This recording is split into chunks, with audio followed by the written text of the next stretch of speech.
La confiance, il est difficile de s'en passer. Elle est un élément essentiel de tout système économique, financier, politique et social.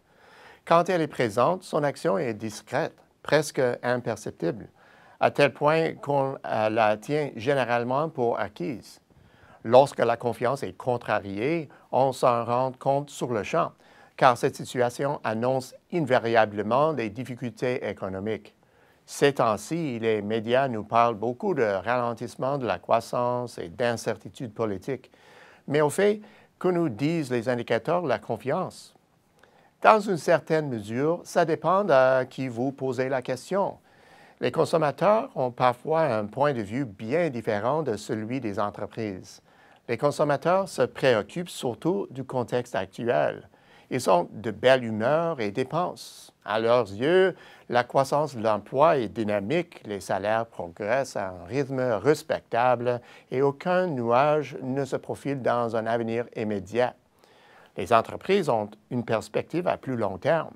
Et pour cause, elles jouent gros en investissant dans les installations et de la machinerie, le genre d'investissement qui nécessite les conditions stables pendant un intervalle d'au moins 5 ans. En observant le consommateur américain, il nous faudrait conclure que tout est beau fixe. La confiance sur ce marché a sans doute glissé au cours des 2 derniers mois, suffisamment pour alimenter la chronique d'un alarmiste passager, mais le niveau des 2 principaux indices reste près des pics cycliques. Voilà qui n'est pas une surprise. Le marché du travail n'a jamais été aussi serré depuis la grande récession et les gains du côté de l'emploi grimpent à un rythme respectable chaque mois. En réaction à ces conditions, les salaires s'orientent constamment à la hausse. La perspective des entreprises américaines est nettement différente. La perception générale des manufacturiers dans un horizon de 6 mois est passée en territoire négatif en août pour la première fois depuis la fin de 2015. Les nouvelles commandes ont aussi plongé dans le rouge. Elles ont atteint ce faible niveau une seule fois depuis la grande récession. La trajectoire est résolument à la baisse et rien ne permet de croire qu'il y aura un redressement à court terme. La production s'ajuste en conséquence. Résultat, les sombres perspectives et les commandes en berne ralentissent l'activité des usines. La situation est-elle identique en Europe?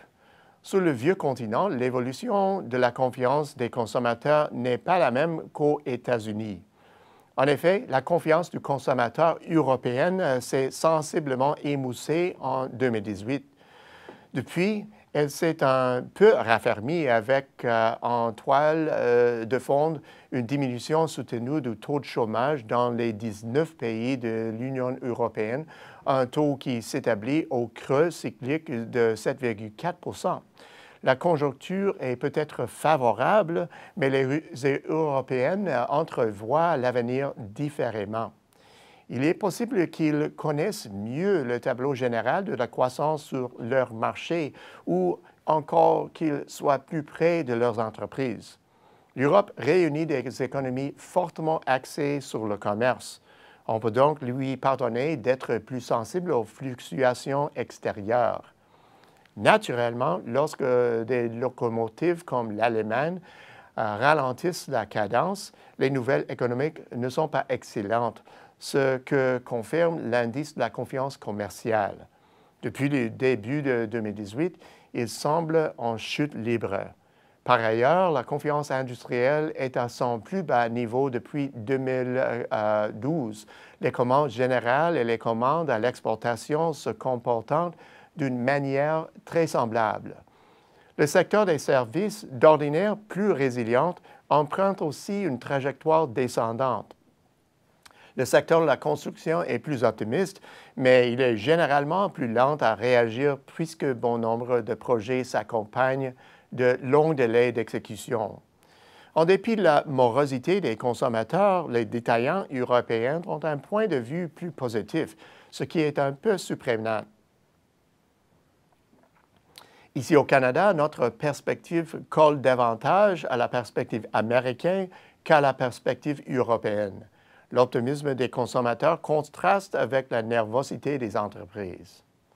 Quel bilan devons-nous tirer? L'érosion de la confiance n'est pas forcément le présage d'une croissance économique moins robuste.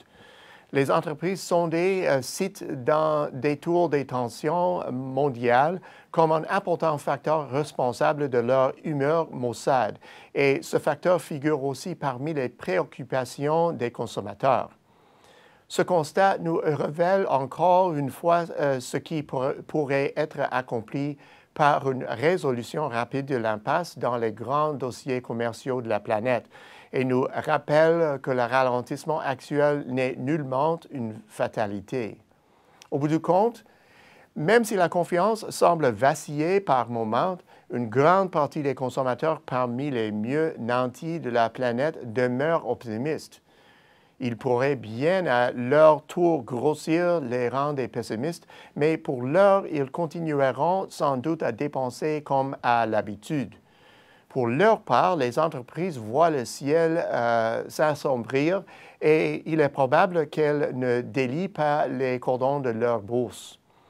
Si elles le faisaient, elles s'exposeraient à trop de risques en raison du manque de clarté au sujet de l'évolution du contexte commercial. Chose certaine, les indicateurs de la confiance se trouvent à un tournant déterminant, ce qui accentue la pression sur une poignée de décideurs. Le feuilleton continue. À la semaine prochaine, c'est Peter Hall.